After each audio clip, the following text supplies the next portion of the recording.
After you are done with the construction and modification on your pattern, you have to save them into a new file. Use the icon on the left side of your screen, Save Design.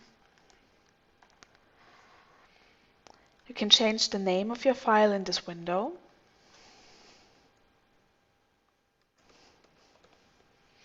And you can also add a description.